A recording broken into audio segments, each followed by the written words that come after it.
Good morrow, my friend. I do apologize for my tardiness.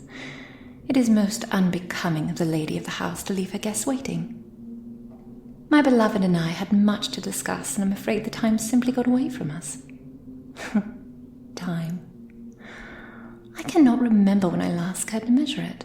It no longer holds any sway on the departed, you see. The hours pass, flowing from one into the other, on and on and on. I suppose this is a boon for a ghost. I am sorry. It seems I have acquired the dreadful habit of losing myself in my own thoughts, though I suppose it's only natural, having not but your inner dialogue to keep you company for so many years. Here, let me undo your collar so that we may speak further. There, that's better. Oh dear, you have soiled your clothes. How soon I forget the needs of mortal guests. Do not worry. I believe there are some items of clothing that may suit you in some of the bedrooms upstairs, though I'm afraid they are no longer in fashion, and if you promise to behave, I will even let you pick them out yourself. Come along. What is the matter? Ah, the torture. Well, my beloved does quite look forward to that in due time. I suppose I do as well. It will certainly make for a change of pace at the very least, and my darling does carry quite the sadistic streak. You look a bit pale. Does this come as a shock to you? Did you believe you knew her darkest desires? Did you really know her at all? Oh, come. I'm sure you have your own naughty little secrets. Need I remind you that you agreed to this? To do anything to be with your dear friend once more? And I assure you, you will be closer than ever by the time we have finished. While she does not yet possess the strength to control your body, she will, in due time. Now about your wardrobe. Unless you care to remain in these sodden rags for the entirety of your visit here, I suggest you follow me.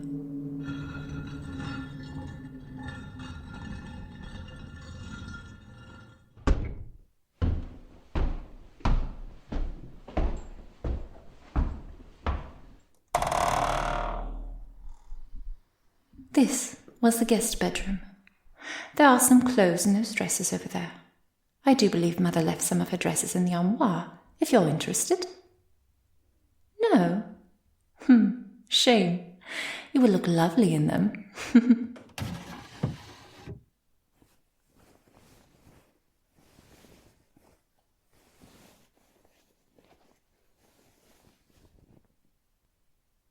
Those? Yes, a fine choice. You can change your clothing here now. Do not worry. I will avert my gaze.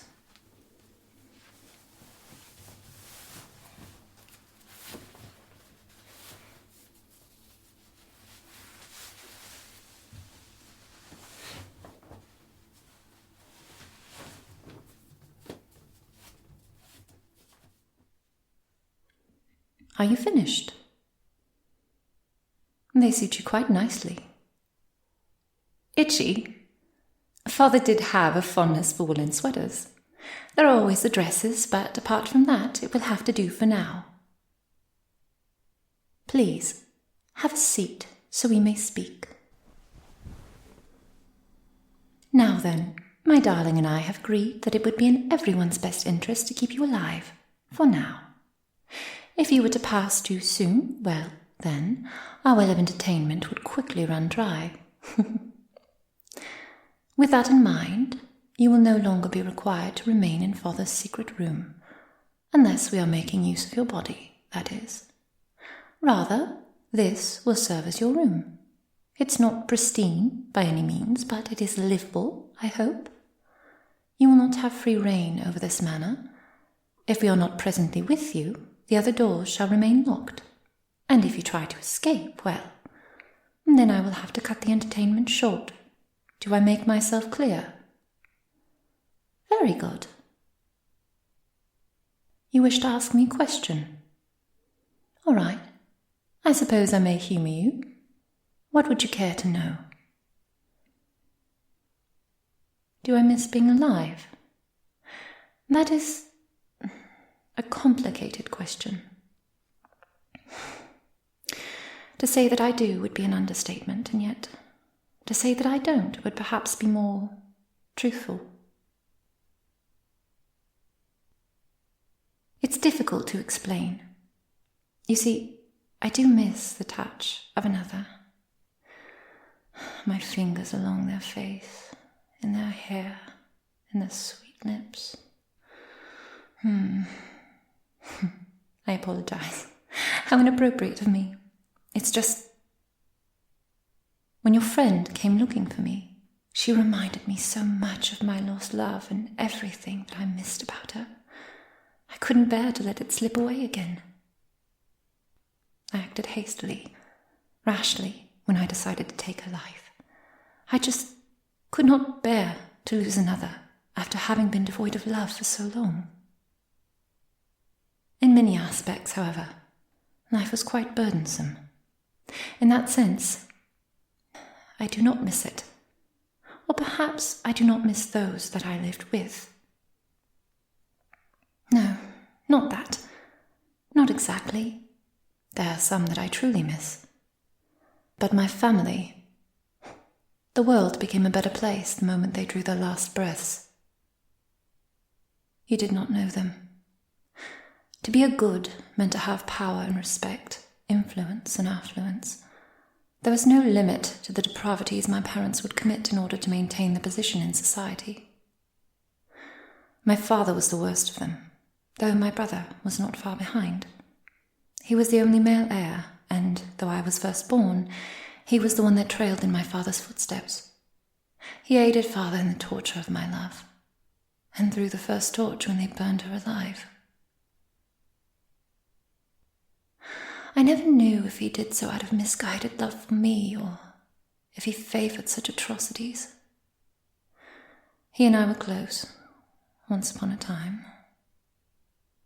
My mother had many secrets, even some she kept from father. Her facade was one of a pretentiously pious woman, but she would scheme. Sometimes her plans would align with father's, but often they were her own, and none of them good. I've always delighted in the irony of our namesake.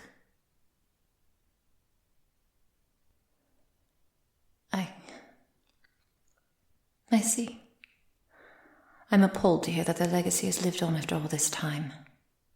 I was never let out on my own to see the fruits of their labour, but time has immortalised them as heroes in the villagers' eyes. If only they knew. There's a schoolhouse named after them. I do not know whether to be honoured or horrified by such a notion. Well, of course you didn't know this was their home. How could you? When the curse fell upon this manor, it was abandoned, all mention of it erased from the record books. The only way you would know was through local gossip, I'm sure. Shadow of it haunted my parents until their dying days. If there is any solace to be found in this world, it is in the knowledge of their suffering. Yes.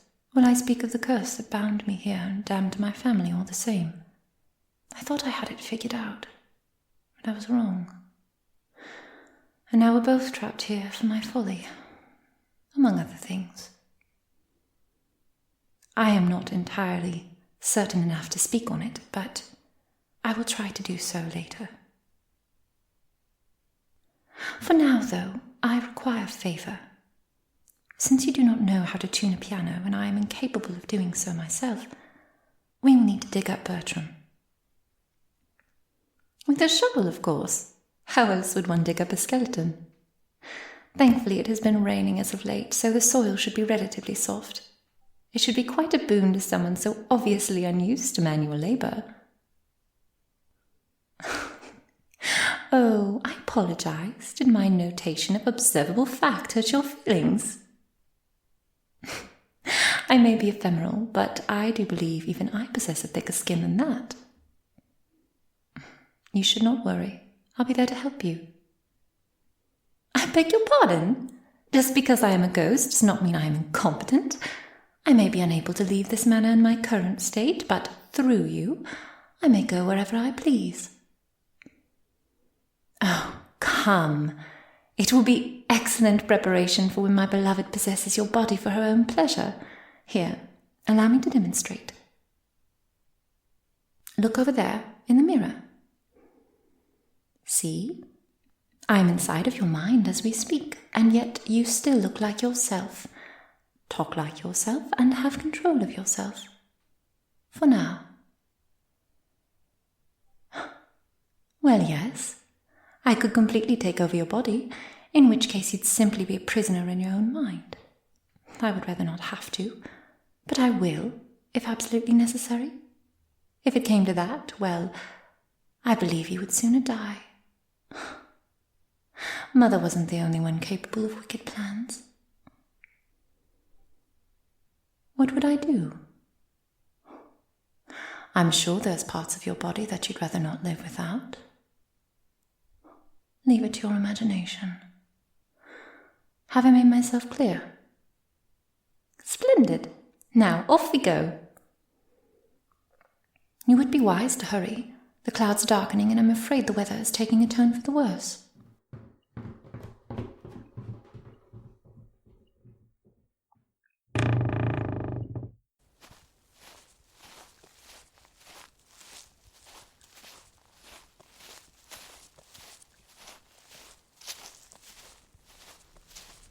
Do you see that burial mound? The one covered by stones? He's in there. He did not receive a proper burial, poor man. He was digging a grave, you see. My grave. When the dirt around him gave way and buried him alive. I was the black sheep. I was not to be given a space in the family plot. Bertram knew this. He was going to bury me himself, regardless of my parents' wrath. I suppose he did it out of respect or pity. No need for sympathies. That was quite a long time ago. I do appreciate it, however. Ah, and there's Bertram now. Parts of him, at least. Come, collect the bones and we'll bring them inside.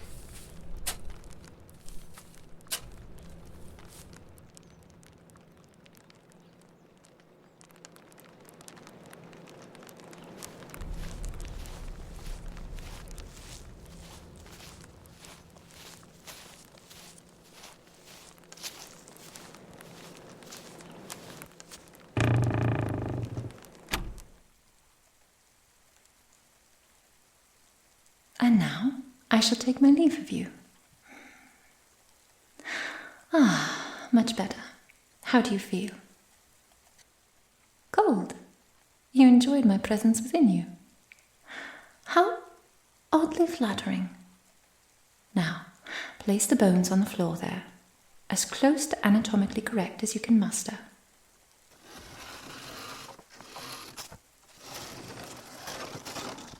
No, I don't think that's right. Not that. My word, what are you teaching in schools these days? Oh, let me help.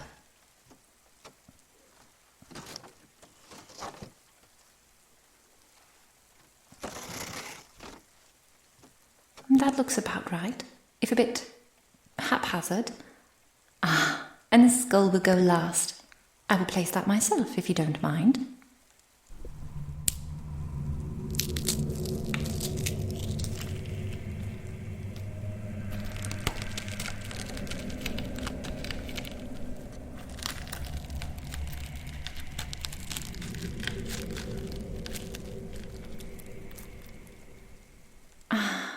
Good as new.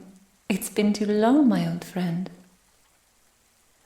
Oh, no, please don't. They're with me.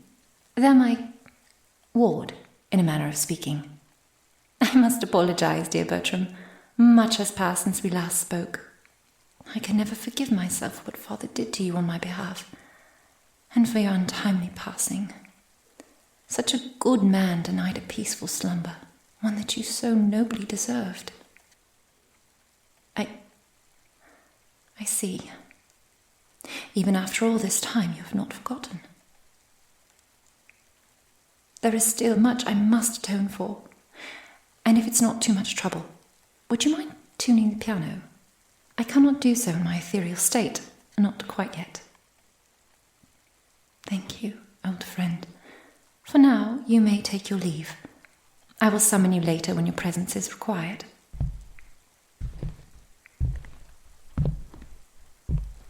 I can sense your concern, Bertram. Fret not.